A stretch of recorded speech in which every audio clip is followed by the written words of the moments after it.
And welcome back, guys, to the Final Round YouTube channel. Today we're going to get into some boxing. Um, and as you can see to my left, your right, whatever, I want to talk about, and this will be the first episode of my fighter profiles. Now, I'm going to try to separate them between both boxing and MMA. So we're going to. Oh, that's why. Oh, because the door is closed. That's why. So I was wondering why I was getting glare, but it's the whole thing. So today on this first episode of the Fighter Profiles, I want to go over one of my personal favorite boxers from the last decade, and that is this guy right here, Demetrius Andrade. Obviously, I have a local connection. I grew up in Mass. He's from Rhode Island. There's that, there's that New England kind of camaraderie thing. Um, and it was funny.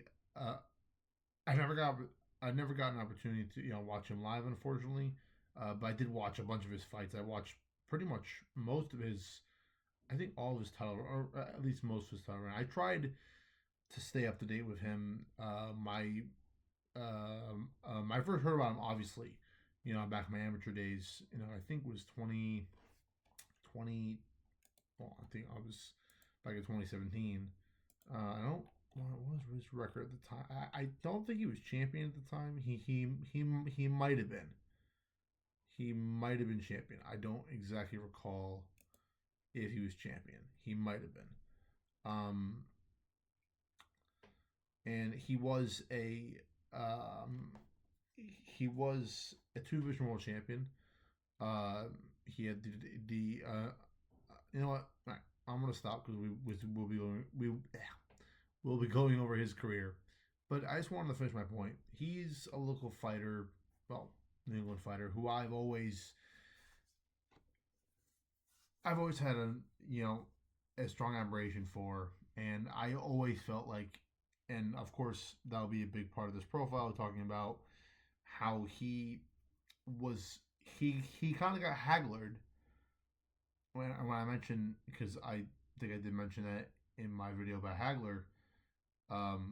Trust me, there'll be many more. Just the first video about Hagler that I made, um, where if you're not from a certain establishment or you're not into networking or whatever, you get kind of screwed. And you don't really see that in today's boxing, because eventually, even if a guy like doesn't get a big fight for 30 fights, eventually he'll get one, whether it's good or not. Sometimes they get screwed. There's one boxer named Peter Solomon who was like 24-1, and they got thrown to like some hungry Mexican. I think he, I think he actually fought.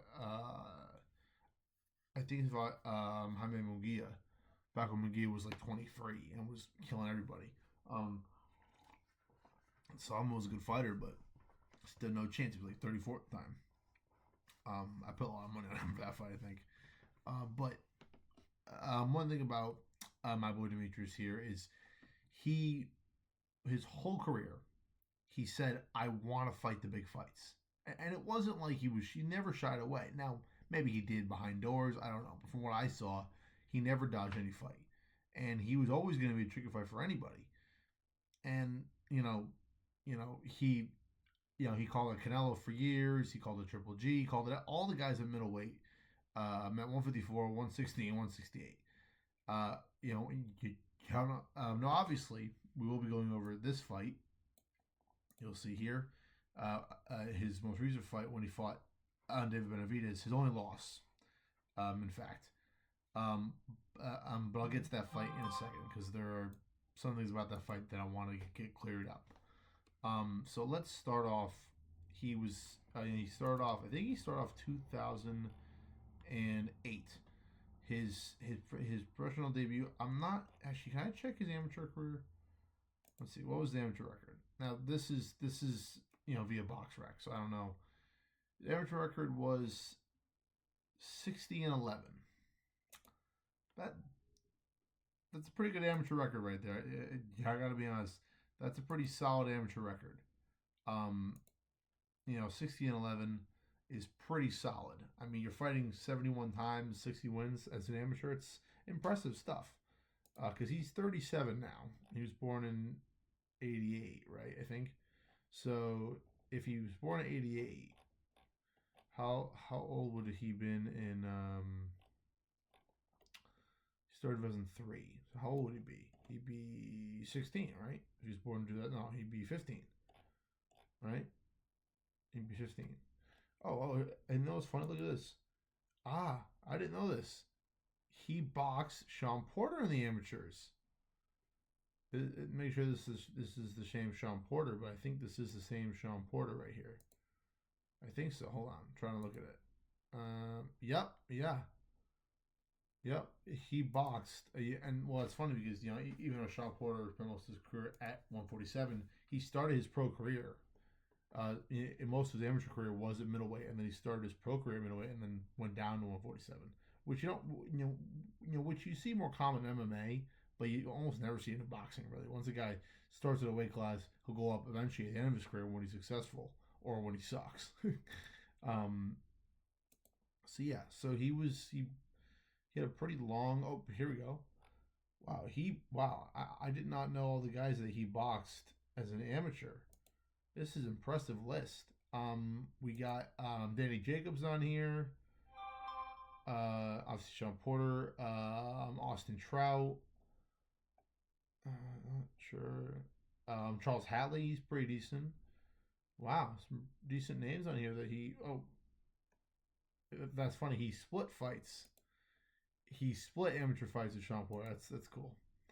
I didn't know. Oh, uh, and look at that. He amateur fought Keith Thurman, which is a fight that he probably couldn't have had because Thurman was a 147er. But oh,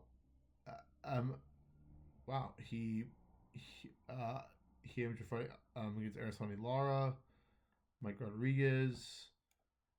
Wow, John Jackson in his look at that in Rio. Oh, the Pan American Games. Okay, so why was he there? Wow, he had 3 amateur fights against Keith Thurman. Sorry guys, I'm just Jack Colke. Wow, Jesus, I did not know this. That is interesting. I did not know this. The Olympic. Wait a minute, he boxed the Olympics? He did, yeah, yeah. He wasn't, yeah, he was in the Olympics. Okay, yeah, and he lost to a fighter from Korea. Okay, I did not know that. I didn't know he was a Olympic. I've only followed his pro career, so that makes sense. Um, yeah. So let's get into his pro career. So he started his pro career, I believe, in 2008. He had a TKO win in the second round over a fighter named Patrick Cape. He then he then scored he scored 2 more TKOs to go to 3-0 by the middle of 2009. Let's see who else he's got. Yeah, so I'm just trying to look at the guys he's fought currently, or those guys when he was younger. He started his career pretty good. He started. I'm trying to think when he fought like a real good fighter. So pretty much his first 5 fights, he won 4 of them by knockout. His 5th fight was a decision. And then he fought a fighter named Chad Greenleaf. One of the and I know of Chad Greenleaf because he's one of the local. I hate to say bin men, or can, but his record at the time when he fought Andrade was not Andrade. I think just Andrade. Andrade was 11, 12, and 1. So not but because his first I think his first four opponents had a combined record of 10, 4, and 1. So not much experience winning those fights. He then fought again Tony Hirsch for his 5th fight, won by decision, and then he had a second round TKO win over Chad Greenleaf, and then he had 2 more wins, the TKO and decision. Yeah, so in 2008, I believe he was 20 years old because he was born in '88, so he was 20 years old when he turned pro. Which is, to be honest, I think between that and 24, that 4-year age range in my opinion, it's the best time to turn pro as a boxer. Because if you turn pro at 18, you have to really get, unless you're like a great future Olympian, you need to like, not record padding because everyone and there are guys who record pad. Um, we'll see. I mean, we'll see if Andrade record pad. I haven't checked his record in a while. So, okay, so you beat Chad Greenleaf. You became 6-0. Probably a guy named John Williams. I feel like I know that guy. I mean, it's a very common name. So, no, okay, never mind. Yeah. So let's see. So then he kept getting some wins, and then his first big test was against Bernardo Goresa, right? Goresa, yep. And he won that by first round KO. Goresa was 15-9-1, which not the greatest record. This is about the time that I became aware of him. I'm obviously not aware at the time because I was 9, but I believe that I what is going on? Stop doing this. Okay. I believe that these fights I was aware that happened. I didn't know about his early fights, but so once he beat Goresa, he was, what would that make him? I can't do math. 1, 2, 3, 4, 5, 6, 7, 8, 9. So he was now 9-0. He then had a decision win, and then another finish over a couple mediocre guys. Both guys had 500 records. He then had a decision win against Alberto Herrera, who was 7-1-1, and then he beat a fighter named Omar Bell, who was 8-1, decent win. Got that by second round KO. And then, so his first real test, in my opinion, was in his next fight, which I believe he was. What was he after? It was, man, I cannot do math, guys. I suck at math. I have to count this. 1, 2, 3, 4, 5, 6, 7, 8, 9, 10, 11, 12, 13. Okay, so he's 13-0.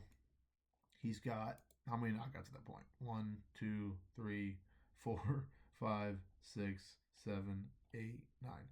Yeah, so he's 13-0 and 9 knockouts, which for a guy who I think was 23, 13-0, 9 knockouts for a 23-year-old prospect is pretty good. It's pretty good. Now that's a lot of 23-year-old prospects even today. So he had his first test against Grady Brewer, who is a pretty solid guy. I think he finished his career. Yeah, he finished his career 32-20. And by the time he fought Andrade, I believe he was, how old was he? I don't know what his record was. Yeah, so he fought him, and I don't know if he had fought for a world title at this point. Maybe he had. Yeah, so he fought Floyd Trumpet. I can't remember that guy's. Yeah, that's the actual name, guys. He fought him for the IBF Super Welterweight title, which was an actual fight. Did happen. Wow, I didn't know about this. Okay, gotcha. So not really that. Okay. Yeah, so he fought Grady Brewer, who was, as I said, if BoxRec will let me go back. Come on, BoxRec, you can do it. You can do it. No, I don't want Grady Brewer. I want Demetrius Andrade. Thank you. Oh, boy. I don't know how to find a way to get this up here. These things. So. Okay. So, why? Man, BoxRec is so terrible. Sorry, BoxRec. It's a great site. I just wish it would work better. Doesn't really work that good half the time. Yeah, doesn't really work that good half the time. So basically, he was 13-0. He fought Grady Brewer. He did not finish him. He won by 10 round decision.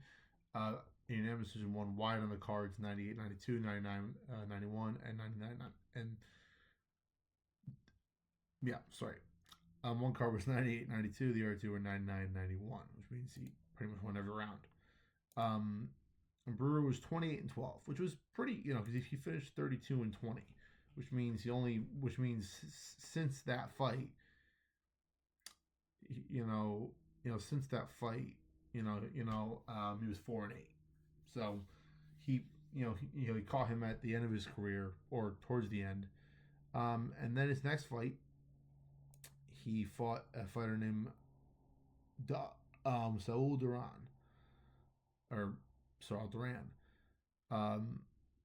and who he himself was 38-18-2, which is a pretty experienced record. That's like 50-something fights. That's a lot of fights. He fought him, and he won the fight by third round retirement. Seems that Duran was down in rounds 2 and 3, and then he got the finish after round 3. He then fought a good fighter named Angel Hernandez, who I do know. He was a pretty good fighter.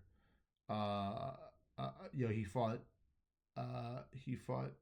James McGirt, pretty good fighter. He fought who else he fought? He fought Ronald Wright. Is that who I think it is? That's not Winky Wright. No, different. No, yeah, I was wrong. Yeah, he fought Winky Wright, who was really solid back in the day.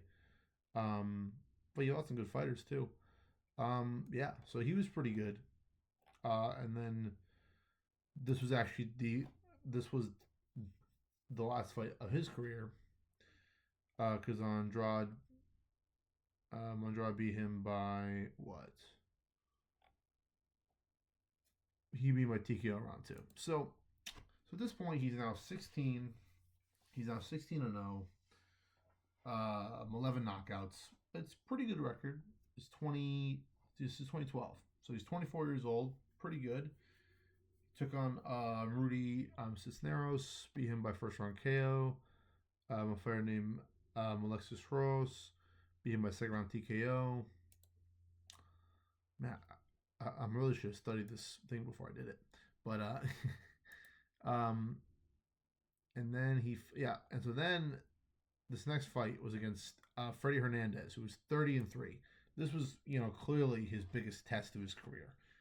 He hadn't really fought anybody who was someone that good a record. And Freddie Hernandez, pretty solid fighter. He was really good for a number of years. It's funny. One of the guys that he would eventually beat down the line on Andrade would, Jason Quigley. He one of Hernandez's last losses was to Jason Quigley. I don't think he fought for a world title. I'm not entirely sure. He fought Ernest Lana, Luis Colazo, Andre Berto, DeMarcus Corley. Yeah, he fought some good fighters. Roberto Garcia. Yeah, he fought some good fighters. I don't think he fought for. Nope, he did fight for a world title. He fought. He lost to Andre Berto by first round TKO. That's not good. But I think it was the only world title fight. Still, pretty impressive. Yeah, so a pretty good career. I think at the time he was, he's 30-3. That's a pretty good record. And he already fought for a world title, so I think it was his first. Because Andrade, he hadn't fought any former world champions, which is kind of a staple of most prospects coming up. Is that they fight a former world champion that's that's a little faded to give them give them a pretty good test. So what's going on? There we go. Okay, so after that, I believe what was the record be? The record would be 16-0, 17-0, 18-0, 19-0. All right, so he beats Freddie Hernandez, beats him by decision. Won wide on the cards. Actually, didn't lose a round on any of the cards. Actually, won 189, which means he didn't win any of the rounds, or he didn't lose any of the rounds. That was in January of 2013, and it was by on my far biggest win. It looks to be a title, um, a title eliminator, because his next fight was against Vanes Martosian, who was undefeated, 33-0-1. This fight was for the this was you know what, I think I remember watching highlights of this fight. It was in Corpus Christi in Texas, and he fought. I think it was for the vacant WBO super welterweight title, 154. Is the weight class, and I remember. I think he got knocked down in the first round, and he got up, and he ended up winning on the cards. It was a split decision. It was a good fight, and he fought well, but I think there was like, okay, it was good. He did well, but he boxed pretty good overall. Um, so let's see. Oh wow, I was just looking at Martirosyan's record. He fought Charlo, Lara, Golovkin, pretty good guys to fight. Um, yeah. So, and because after being him, he became world champion. I believe he was young. Let's see. He was How old was he when he won the title? 2013. So he was what, 25? Yep. Yeah. He was 25. Yeah. Yep. So he was 25 years old and became world champion. His first fight was against Brian Rose at the Barclays Center in Brooklyn. Um, yeah, he knocked him down twice in the fight and won by 7th-round TKO. His next fight was. It seems like he vacated the WBO title. I'm not sure. He might have got. No, I think what happened. He got stripped. Yeah, he got stripped, and he fought a guy named Dario Fabian Puchetta. It's an interesting name. Who was 20-2. He beat him by 2nd-round TKO. And that was in Gusville, in Connecticut. That's the Mohegan Sun. I've been there a bunch. Unfortunately, I've been there for one boxing fight years ago, but it's a pretty cool place to watch a fight.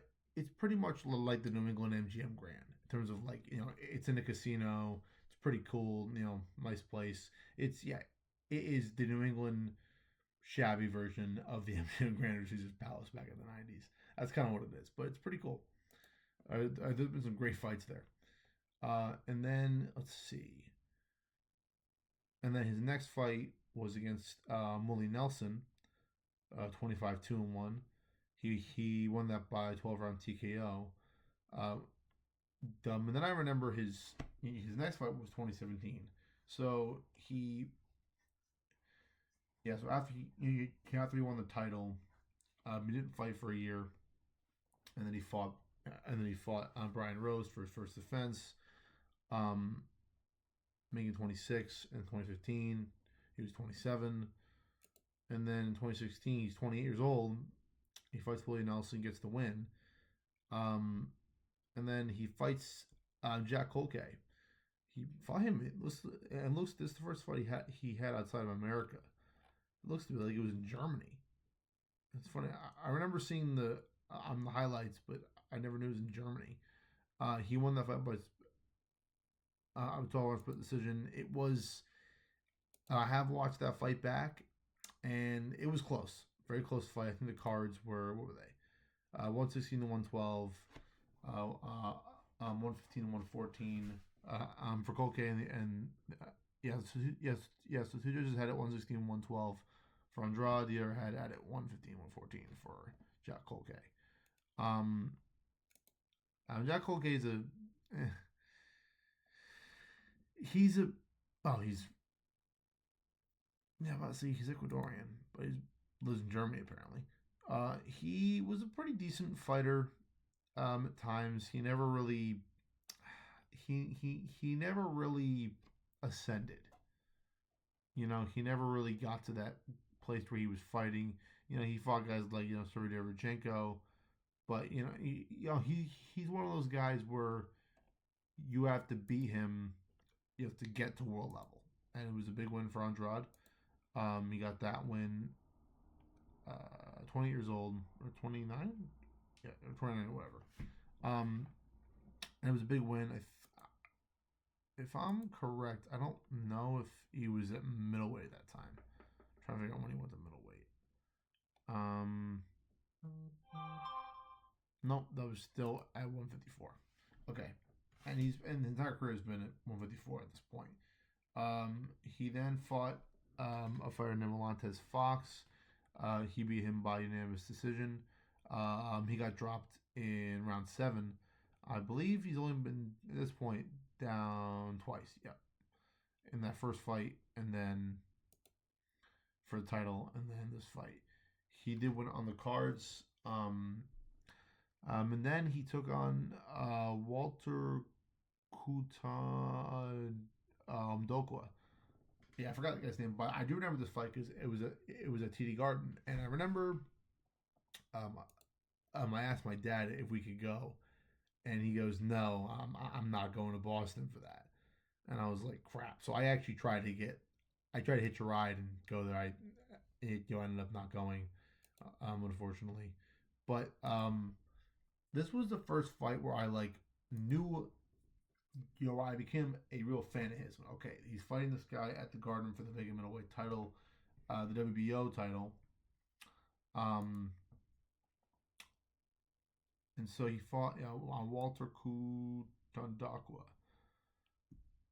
from Namibia. Let's see, is he? Oh, he's still actively fighting. His record is 19-2. So he only has 2 losses. I want to. Interesting. I didn't know that. Yeah, it's funny. I now that I've seen him, I think have seen this guy before. But I remember I watched it, and clearly didn't watch it more than once because I didn't realize who he had fought, but or the guy's name honestly. And so he beat him by unanimous decision, won wide on the cards. The cards were 120, 104. It means he pretty much means he won every single round. Yeah. And then he made his first defense at Madison Square Garden against Artur Akov back in 2019. And this was when the stuff started about him wanting a Canelo fight. Because, at the time, 2019, it's in the full mist of the Canelo Triple G trilogy, or the first 2 fights. So every middleweight is like, I want to fight. And the WBO title was Triple G's. It was vacated in 2018, I believe, by Canelo, for some reason. I believe. I'm pretty sure. You know what? I'm gonna go check it right now. WBO middleweight title, just to make sure. I'm pretty sure Triple G, he had it for a long time. Maybe I could be wrong. Who had? No, it wasn't actually. Oh. Oh no, he had the WBA and IBO. Never mind. I got that wrong. Yeah, because I'm looking who had it, and it was actually it was actually Billy Joe Saunders who had his he defended that title. Wow, he actually fought good fighters. Billy Joe Saunders. He defended that title against David Lemieux, which a pretty big win. That was a great slick boxing performance by Billy Joe Saunders before he got embarrassed by Canelo years later. And then and then his next fight was, I think, his first true his because let's be honest, he used to talk about when he would fight in Lucasville.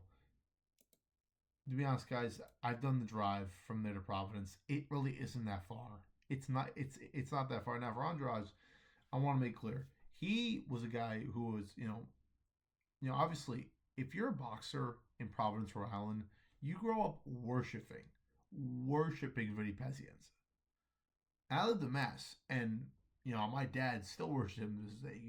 He'll say they go Vinny Paz, Pazmanian. He has is a great boxing movie featuring Miles Teller, which is called Bleed for This, which it's about Vinny Paz and his injury coming back. I was worried when they made the movie that they were going to show Roy Jones beating the shit. I'm glad they just did it with the Rand fight. Good, because a couple years later he got his butt whooped and he got blown out against Roy Jones Jr. Which that might never should happen anyway, but I'm sure he got paid pretty well. Um, and so yeah, um, his second defense came at the at the at the Dunkin' Donuts Center in Providence. That place is disgusting. That place is. I'm just saying it now. I've been to Dunkin' Donuts Center back then. I don't know if it's even around. I don't know if it's even around anymore, but place stinks. He fought Meishi Sulecki. Um, and I think that was his second fight on the zone. I think his first fight was the Akov fight, but he which was his first, which I think was his first knockout in 3 years. And then he beat Sulecki by decision, and this was the fight, and he won this easily. He won 121 in all the cards. He really just absolute dominant. Sulecki didn't even he was 28-1, but he didn't belong in there. And then pretty much at this point, this was when he started to start his, you know, as he said, his bid for a golden ticket fight. And from now on, everyone just ignored him. And he fought all the mandatories that the WBO could throw at him, and he just no one wanted to fight him. He was scheduled to fight, I think, Jamal Charlo before his last fight. But even at this time, he was always saying, "I want to fight the top guys. I want to unify," and no one just wanted to fight him. Now, at this point in the division, until very recently, it's been in shambles, and it's honestly, it kind of is still in shambles now. 168's become the new middleweight, in my opinion. But excuse me. Um, he kept. I remember after the Selecki fight, he just kept on saying, "I want to fight people," and then he fought Luke Killer 17-2-1. He fought him in Miami. I remember because that was before COVID. It was January 30th. And it was a big win. I remember, it's funny. I remember watching that on the zone. And he got a big win. He knocked him out in round 9. But Luke Killer really wasn't, he wasn't really that much of a world level guy at all. And then obviously, he didn't fight until he didn't fight until mid-April of 2021. He fought Liam Williams, who I think was 23-2-1 at the time. A pretty good British fighter. I remember that they. I remember watching a clip from the Sky Sports broadcast, and I love all the those Brits that do the boxing coverage there, but God, they're biased. I mean, there's a clip of when David Price, who's a long time, I'd call him at least a journeyman, maybe a gatekeeper at best, but a heavyweight, and who's was viewed to have all great punching power, but every time he stepped up, one of those guys, every time he stepped up, he get beat and beat badly. I remember when he fought Alexander Poviekin, and he got knocked out bad. And I remember watching the broadcast, and you hear the guy go, "Oh dear, oh dear, oh dear, oh no," and you just hear them oh god, I didn't get it done, and they're all depressed, and it's because boxing is the biggest deal. It's soccer, football, and boxing. And as big as MMA is over there, I will not get into Tom Aspinall on a boxing video, but he could bring it bigger there. But whatever.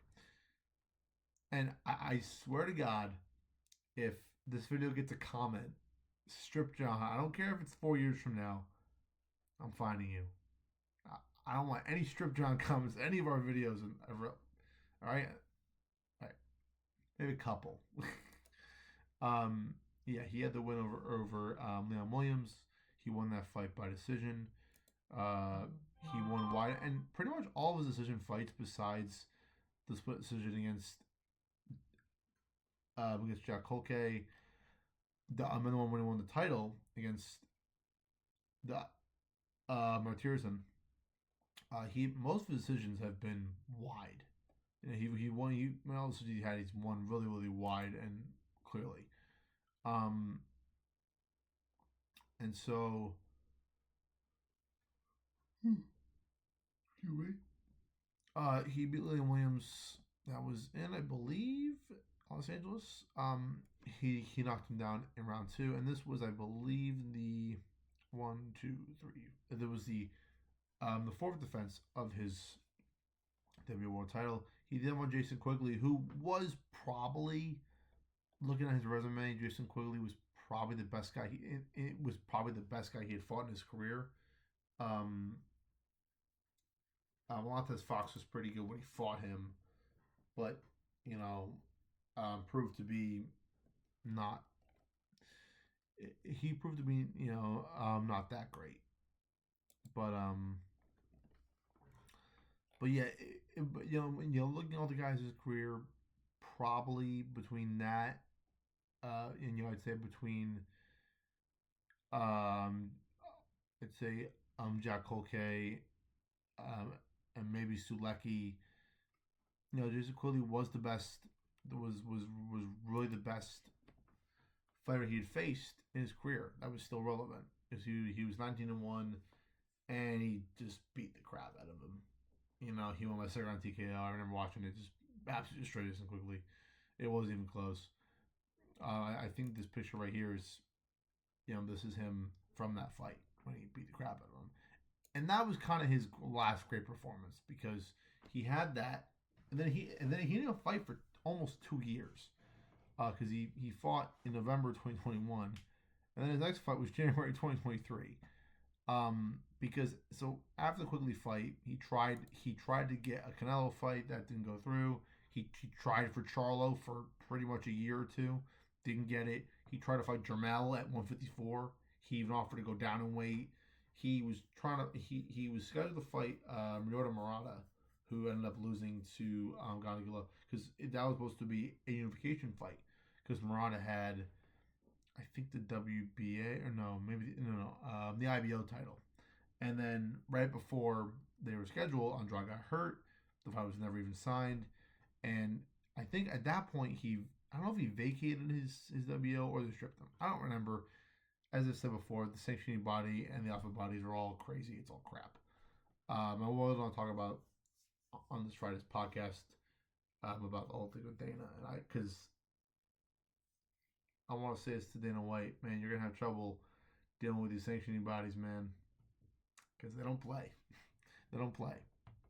So, and then he didn't fight for like 2 years, pretty much, and then. Not 2 years, but definitely a year and change. He then fought. He then decided to go up to 168. Fought Damon. Here we go. Damon Nicholson, who was 26-4-1. He won by decision. And at this point, I remember watching that fight. I think how old was he at the time? Oh, he's 37 now. So he must have been what 35 or 34. Yeah, he was either 34 or 35. And unfortunately for him, man, he's one of those guys who really could have been, if not one of the great middleweights, he could have at least fought all the great middleweights. He might have lost a couple fights, but it wasn't that he didn't want to. He wanted to fight these guys. He said it repeatedly. I want to fight the best guys. And maybe behind closed doors, maybe he didn't. Maybe he just said it. I don't know. I've never met the guy. I'd love to. He's one of my favorite. I said he's one of my favorite fighters of the last 5-10 years of middleweight boxing because I started. I think the first fight that I watched live was probably his fight against Suleki. It might have been the Akov fight. I'm not exactly sure, but yeah, and he had one, two, three, four, done 5 defenses, and they're all pretty good, fights. But none of those guys are world beaters. Jason Quilley was pretty good at his prime, but eh. um. Oh, here's the weight. Okay, gotcha. His last fight at 54 was Jack Okay, and then he fought. He fought Alontis Fox at. He fought him at middleweight. Okay, gotcha. Sweet. Okay.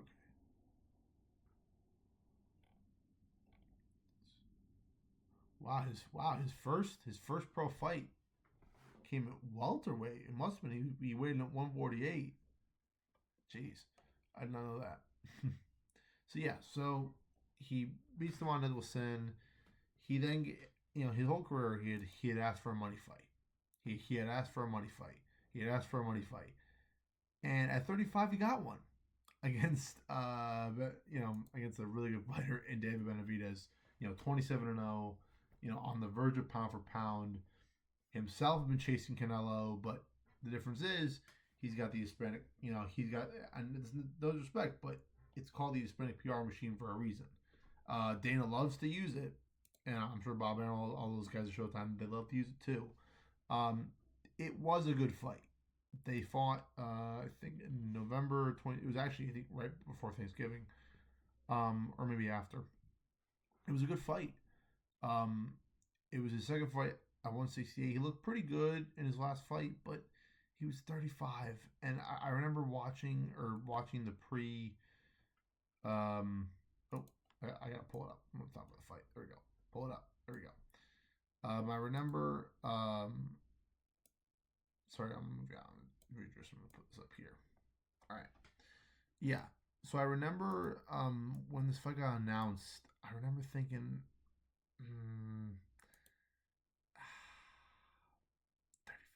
35 or 34, and I'm thinking, man, Demetrius, couldn't you? Because if he had fought him 2021, he might have a chance to win this fight.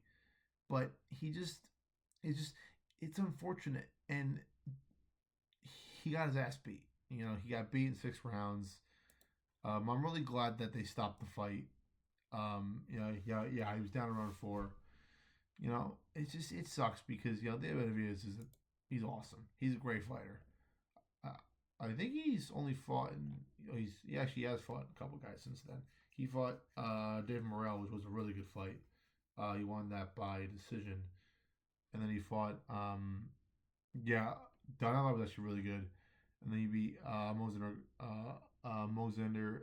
Godzik, and because his last fights have been at 175 because super middleweight is pretty much it's still got Canelo in it. So and here's the thing with him, man. He fought the difference with Daniel Benavidez is that 168, and this kind of goes to I'm not blaming Triple G for this, but Andrade he was at 154 when Triple G was champion of middleweight. The problem is when he gets there, there's no one to fight because Triple G's beating everybody. So is Canelo. So everyone who's top guy has already been beaten or they're fighting, and unfortunately for Demetrius Andrade, he came in and he got the scraps. And when a great fighter gets the scraps, we never know how good he's gonna look because he's not fighting the top guys. This thing doesn't really happen in MMA. It might happen for a couple of fights, but eventually these guys fight the best. Demetrius Andrade, he didn't fight the best till his last fight. His last fight at 35, he fought the best. And unfortunately, it just happened too late. And, he fought hard, he fought pretty good, but he got beat. And I remember watching it going, I felt sad because it's the guy who I rooted for.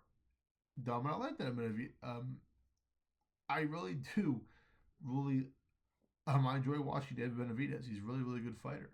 But I was kind of hoping Andrade would turn back the clock and, and because as I said, unfortunately, he never fought anyone. And I wouldn't say that Benavidez would be, immediately top, 10 pound for pound at the time, but he definitely was on the verge of it, or close, or definitely one of the best in the division. Um, and it was unfortunate because, Demetrius was, he was 35. He clearly wasn't the same guy. He hadn't really, he only had one fight in the last, like, he had one fight in the last, literally 2 years. Um, and I mean, as I said, his best opponent was Jason Quigley, who I would never even consider to be a pound for pound. I mean, he's a good fighter. He was good, but I mean, you know, he beat Shane Mosley. He beat Shane Mosley's son, Shane Mosley Jr. I mean, but he didn't really fight. He hasn't really fought anybody. He didn't really fight anybody massive anyway. But he was a decent fighter at least. And now that I think about it, I don't think Quigley was his best opponent before. It was honestly, it was probably Selecki. Unfortunately, that's probably the best opponent he fought. Maybe Jack Colque or Demetrius Martiresian. But it's just unfortunate, man. He never really thought he never really fought a guy who was at the absolute peak of his career. Maybe Jack Colque, but Jack Colque was never a world champion. It never really was at that level anyway. So it's hard for me to go, man, what could he have been if he had fought the top guys? Now, there's a lot of.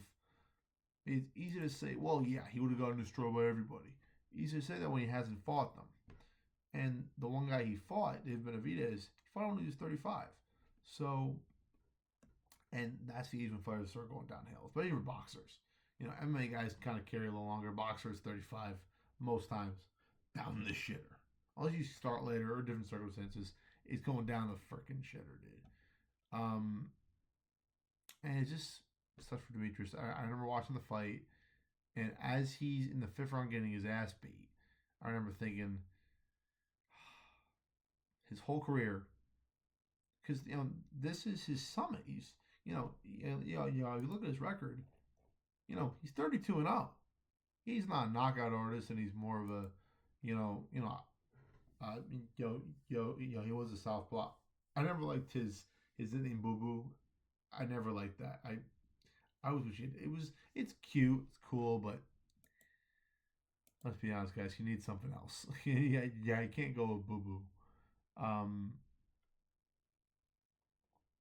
Yeah, what's going on? Okay. Um,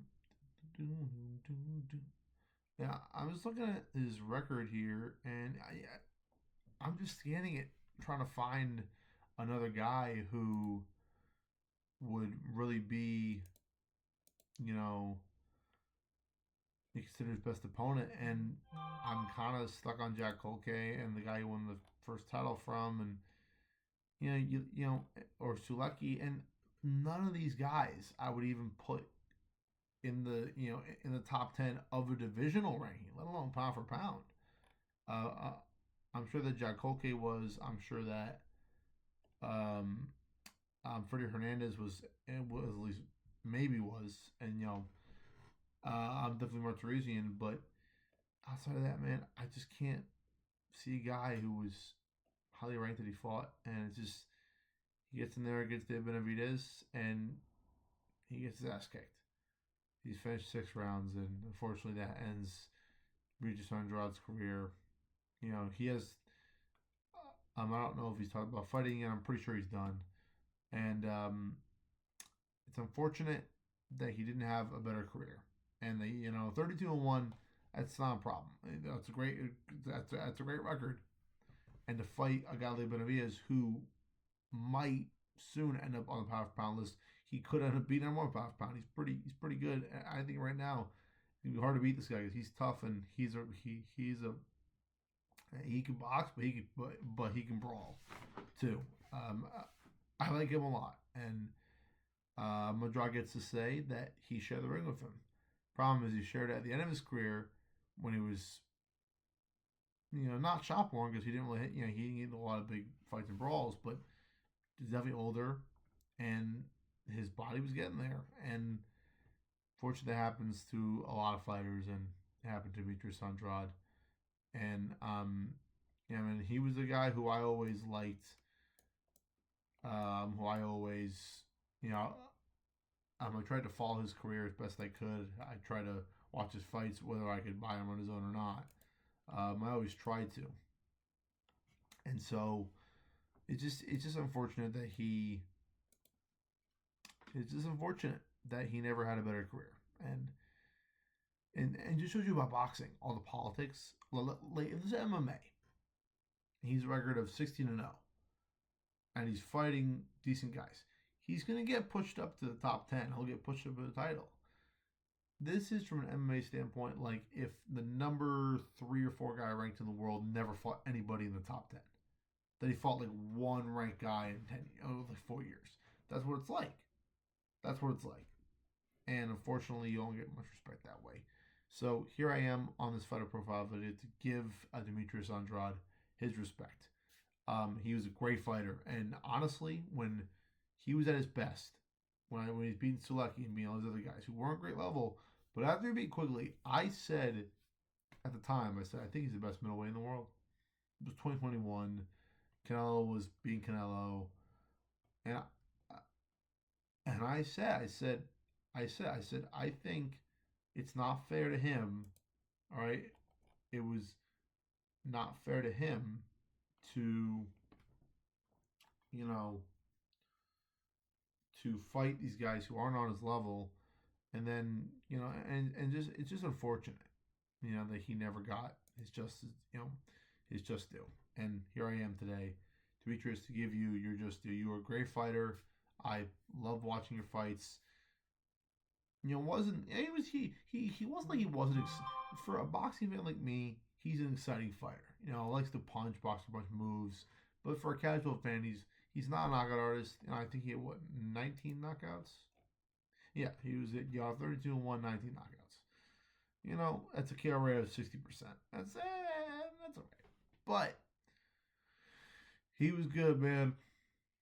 He was a really solid fighter, and it's just unfortunate, man, that he didn't have a better career, or just at the time he's at middleweight begging for fight anybody, Murata, Golovkin, Danny Jacobs. And funny, he fought all these guys at the amateurs. He fought Danny Jacobs, fought Lara.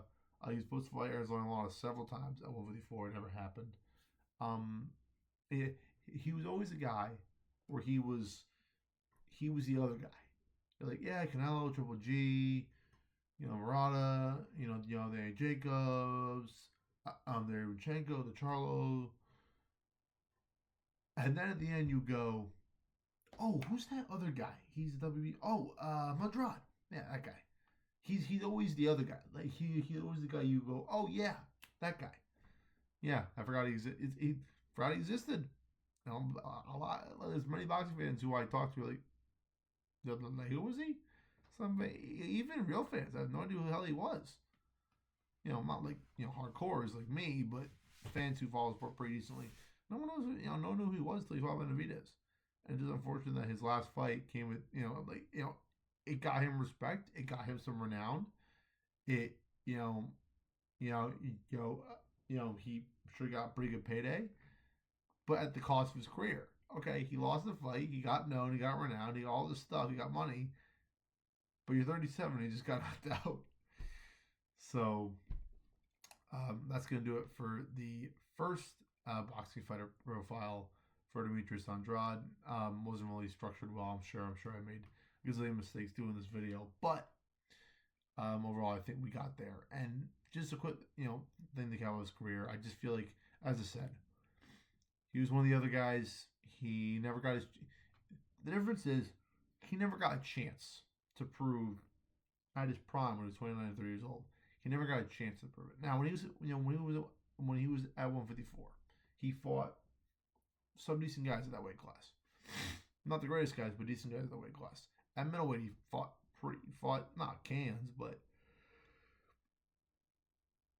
yeah, he didn't fight all these great fighters, and it's just unfortunate, man. And so I think his career would be best summed up as saying that he never got the opportunity to prove that he could belong in the top, in the top, in the very high echelon,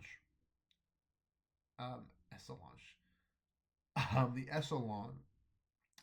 I can't spit the damn word. Of the middleweight division, and he never got the opportunity. So that's going to do it for my fighter profile on Demetrius Andrade. Kind of a little personal one for me. I kind of wanted to just do it first because I've been wanting to talk about his career for a while, and I think it's unfortunate that he did. And this video, it's just to show you that he fought solid guys. He fought legit. It's not like he fought like 32 prison guards. He fought legit boxers. And he fought some pretty good prospects. He fought some pretty good, some pretty. But you look at his career, he never fought a fighter who was a former world champion. When he fought, it's funny. Both of his title wins were vacant, so he never actually beat a reigning champion. I mean, which is that's not like mean, but it's true. He never did. But still, he had a great career. I want to give him a lot of credit. That's gonna do it, guys. We will. I'm sure I was able to get some videos up tomorrow and Thursday. So will I. And we'll see you guys for the podcast on Friday. That's gonna do it, guys. Thank you for watching. And always remember, the greatest fighters always leave it all the final round. Thanks, guys.